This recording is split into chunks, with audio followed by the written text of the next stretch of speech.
স্থানীয় সংবাদ পড়ছি সুদীপ বসু। প্রথমে বিশেষ খবর।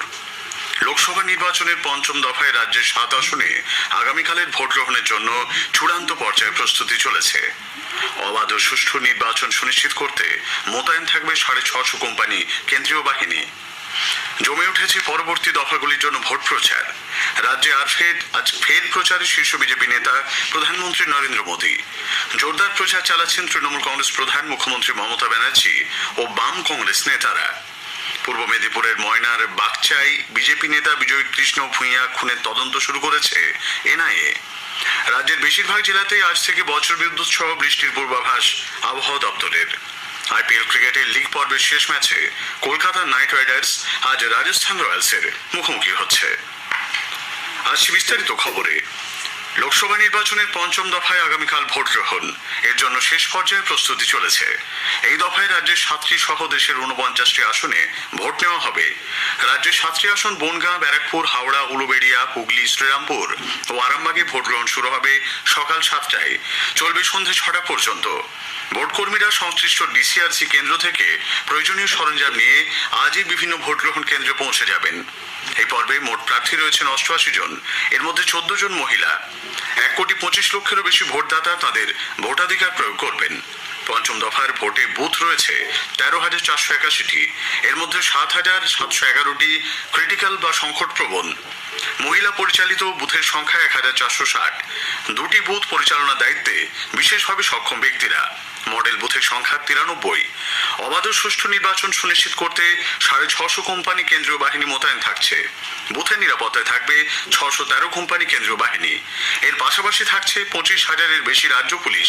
থাকবে 567টি কুইক রেসপন্স টিম। নিরাপত্তার কথা মাথায় রেখে বন্ধ রাখা হয়েছে বনগাঁর পেট্রাপোল সীমান্ত।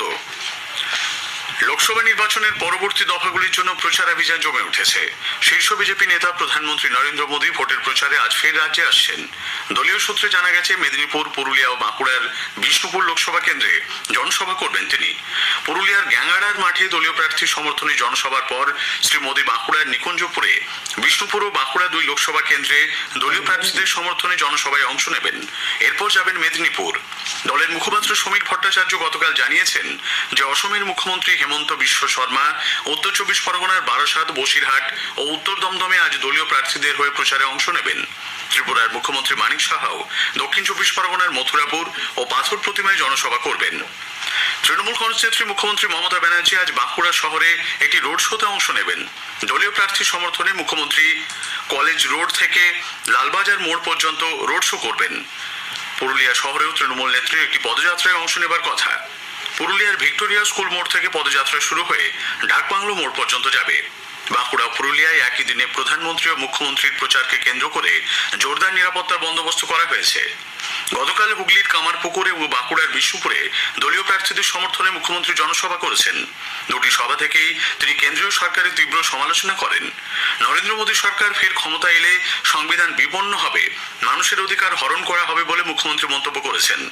INDI জোট ক্ষমতা এলে NRC, CAA এবং অভিন্ন দেওয়ানি বিধি বাতিল করা হবে বলেও তিনি জানান। 543টা সিটে এরা 200 পার হবে কিনা সন্দেহ। বলেছিল না ইসবার 400 পার, আর আমরা বলেছিলাম ইসবার পগার পার। আজকে মনে রাখবেন, মোদি যদি আবার জেতে NRC করে আপনাদের বাতিল করে দেবে, ক্যাশ সবাইকে বাদ দিয়ে দেবে, ইউনিফর্ম সিভিল কোড থেকে সব ধর্মের অস্তিত্ব বাদ দিয়ে দেবে, তপশিলি আদিবাসী থেকে শুরু করে ওবিসি সংখ্যালঘু সাধারণ মানুষ কারো কোনো অধিকার থাকবে না। বিরোধী দলনেতা শুভেন্দু অধিকারী আজ রামনগরে কাঁথি লোকসভা কেন্দ্রে দলীয় প্রার্থীর সমর্থনে বিজয় সংকল্প সভা ও রোড শোতে অংশ নেবেন। বাম ও কংগ্রেস প্রার্থীরাও নিজ নিজ কেন্দ্রে জোরদার প্রচারে অংশ নিচ্ছেন। দমদম কেন্দ্রে দলীয় প্রার্থীর সমর্থনে আজ একটি রোড শোতে যোগ দেবেন CPIM নেতা শতরূপ ঘোষ। বরানগরে আজ মহামিছিলে যোগ দেবেন বাম নেতৃবৃন্দ। ISF এর নেতা নওশাদ সিদ্দিকী আজ বসিরহাট ও বারাসাতে জনসভা করবেন। CAA নিয়ে তৃণমূল কংগ্রেস নেত্রী মমতা ব্যানার্জির অবস্থানের কড়া সমালোচনা করেছেন বিজেপির সর্বভারতীয় সভাপতি জগৎ প্রকাশ নাড্ডা। গতকাল একটি সংবাদ মাধ্যমকে দেওয়া সাক্ষাৎকারে শ্রী নাড্ডা বলেন, ভোটের রাজনীতির জন্য তৃণমূল কংগ্রেস অনুপ্রবেশকারীদের পাশে দাঁড়াচ্ছে, যা দেশদ্রোহে সামিল। ये घुसपैठिए हैं, इन सबको प्रोटेक्शन देना उनके आइडेंटिटी कार्ड बनाना, उनके राशन कार्ड बनाना, ये काम टीएमसी के वर्कर्स करते हैं और वोटर बनाते हैं। ये एंटी नेशनल काम है और उनको प्रोटेक्शन देते हैं। For the sake of chair they are ready to compromise with the state, they are ready to compromise with nation. ये देश के साथ कॉम्प्रोमाइज कर रहे हैं, देश के साथ गद्दारी करके हर कुछ हो सकता है वो करने का ये प्रयास कर रहे हैं। CAA किसी को बाहर से आने वाले को नहीं देना है। ये ममता समझती नहीं है क्या? ममता इतनी अनपढ़ है क्या? नहीं, समझदार है, जानती है। বিজেপি রাজ্য সভাপতি সুকান্ত মজুমদারকে শোকজ করেছে নির্বাচন কমিশন। সাম্প্রতিককালে বিজেপির তরফে কয়েকটি সংবাদ মাধ্যমে দেওয়া বিজ্ঞাপনে নির্বাচনী আচরণবিধি ভঙ্গ হয়েছে বলে তৃণমূল কংগ্রেসের তরফে কমিশনের কাছে অভিযোগ জানানো হয়েছিল। তারই পরিপ্রেক্ষিতে রাজ্য সভাপতি হিসেবে সুকান্ত বাবুকে শোকজ করা হয়েছে। 21শে মে বিকেল 5টার মধ্যে তাকে কারণ দর্শাতেও বলা হয়েছে। নির্বাচন কমিশন তৃণমূল কংগ্রেস বিধায়ক হুমায়ুন কবিরের সম্প্রতি করা একটি মন্তব্যের তীব্র নিন্দা করে নির্বাচনী বিধিভঙ্গের জন্য তাকে সেন্সর করেছে। মুর্শিদাবাদের কাজীপাড়ায় একটি নির্বাচনী জনসভায় হুমায়ুন কবির বিরোধী দলের কর্মী এবং ভোটারদের হুমকি দিয়েছিলেন। বিজেপি শাসক দল তৃণমূল কংগ্রেসের বিরুদ্ধে আদিবাসী সম্প্রদায়কে বঞ্চিত করার অভিযোগ করেছে। দলের রাজ্যসভা সাংসদ শ্রমিক ভট্টাচার্য গতকাল বলেন, বীরভূমের দুবরাজপুরে বিজেপিকে ভোট দেওয়ার জন্য আদিবাসী সম্প্রদায়ের মানুষদের সরকারি কল থেকে পানীয় জল নিতে বাধা দেওয়া হচ্ছে। শ্রী ভট্টাচার্য বলেন, তৃণমূল কংগ্রেসের ঘৃণা, প্রতিহিংসা এবং অসহিষ্ণুতার রাজনীতি চরম পর্যায়ে পৌঁছেছে। গত 2 বছরের পরিসংখ্যান অনুযায়ী রাজ্যে যে কটি রাজনৈতিক সন্ত্রাস ও হত্যার ঘটনা ঘটেছে তাতে বেশি সংখ্যায় তপশিলি, আদিবাসী ও সংখ্যালঘু সম্প্রদায়ের মানুষের মৃত্যু হয়েছে বলেও তিনি অভিযোগ করেন। পশ্চিমবঙ্গ দেশের মধ্যে সবচেয়ে সুরক্ষিত রাজ্য বলে তৃণমূল কংগ্রেস দাবি করেছে। দলের মুখপাত্র শান্তনু সেন বলেন, ন্যাশনাল ক্রাইম রেকর্ড ব্যুরোর রিপোর্ট অনুযায়ী পশ্চিমবঙ্গের আইন শৃঙ্খলাজনিত পরিস্থিতি বিজেপি শাসিত রাজ্যগুলির তুলনায় অনেক ভালো। শাসক দলের দুষ্কৃতীদের হামলার প্রতিবাদ ও দোষীদের গ্রেপ্তারের দাবিতে বিজেপি কর্মী সমর্থকরা গতকাল পশ্চিম মেদিনীপুরের সবং থানা ঘেরাও করে বিক্ষোভ দেখিয়েছেন। তাদের অভিযোগ, শুক্রবার রাতে ঘাটা লোকসভা কেন্দ্রের অন্তর্গত দশক গ্রাম পঞ্চায়েতের কোলন্দার, আওতারবাড়ি, বিলকুয়া সহ একাধিক এলাকায় বিজেপি কর্মীদের বাড়িতে ঢুকে বাঁশ লাঠি দিয়ে পেটানো হয়। যদিও তৃণমূল কংগ্রেস এই অভিযোগকে ভিত্তিহীন বলে খারিজ করেছে। ক্যান্সার আক্রান্ত দলীয় কর্মীকে মারধরের প্রতিবাদে গতকাল সিপিআইএম কর্মী সমর্থকরা পাটুলি থানা ঘেরাও করে বিক্ষোভ দেখান। যাদবপুর আসনের প্রার্থী সৃজন ভট্টাচার্য অভিযোগ করেন, শুক্রবার এলাকায় বামেদের পথসভা চলাকালীন স্থানীয় তৃণমূল কংগ্রেস কর্মীরা বিদ্যুৎ সংযোগ কেটে দেন। সেই সময় সিপিআইএম সমর্থক অভিক চৌধুরী প্রতিবাদ জানালে শাসক দলের সমর্থকরা তাকে মারধর করে। স্থানীয় সংবাদ শুনছেন আকাশবাণী কলকাতা কেন্দ্র থেকে। পূর্ব মেদিনীপুরের ময়নার বাগচায় বিজেপি নেতা বিজয় কৃষ্ণ ভূঁইয়া খুনের তদন্তে এনআইএ আধিকারিকরা গতকাল সেখানে যান। ঘটনাস্থল ঘুরে দেখার পাশাপাশি কথা বলেন স্থানীয়দের সঙ্গে। উল্লেখ্য, হাইকোর্টের নির্দেশে এনআইএ এই মামলা তদন্ত শুরু করেছে। এই ঘটনায় 34 জনের নামে এফআইআর দায়ের হয়েছে।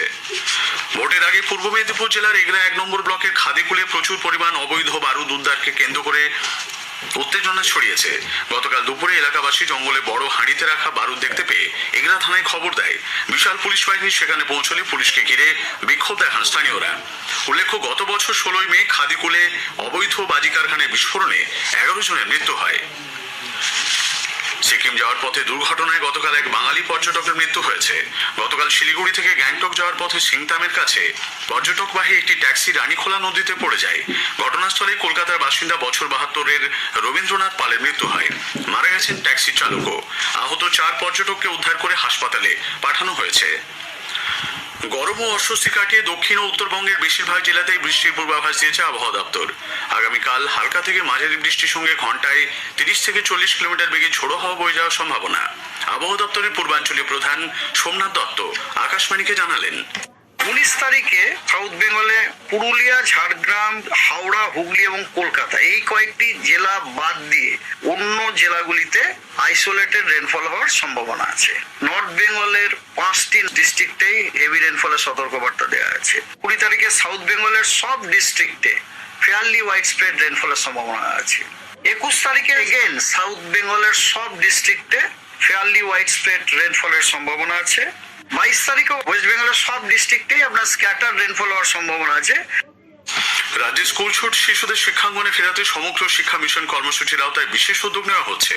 রেলওয়ে প্ল্যাটফর্ম, রাস্তা, ট্রাফিক সিগন্যাল, ফুটপাতের মতো নির্দিষ্ট ক্ষেত্র চিহ্নিত করে শিশুদের খুঁজে বের করার উপর জোর দেওয়া হচ্ছে। এর পাশাপাশি বিভিন্ন ধাবা, গ্যারেজের শিশুকর্মী, কাগজ কুড়ুনি শিশুদেরও এর আওতায় আনতে বলা হয়েছে। আইপিএল ক্রিকেটের লিগ পর্বের শেষ ম্যাচে কলকাতা নাইট রাইডার্স আজ রাজস্থান রয়্যালসের মুখোমুখি হচ্ছে। গুয়াহাটির বর্ষাপাড়া স্টেডিয়ামে খেলা শুরু হবে সন্ধ্যে 7:30টায়। কেকেআর ইতোমধ্যে প্লে অফে পৌঁছে যাওয়ায় আজকের ম্যাচটি কার্যত নিয়ম রক্ষার। শেষ করার আগে স্থানীয় সংবাদের বিশেষ কিছু অংশ আরও একবার। লোকসভা নির্বাচনের পঞ্চম দফায় রাজ্যের 7 আসনে আগামীকালের ভোট গ্রহণের জন্য চূড়ান্ত পর্যায়ে প্রস্তুতি চলেছে। জমে উঠেছে পরবর্তী দফাগুলির জন্য ভোটের প্রচার। স্থানীয় সংবাদ শেষ হলো।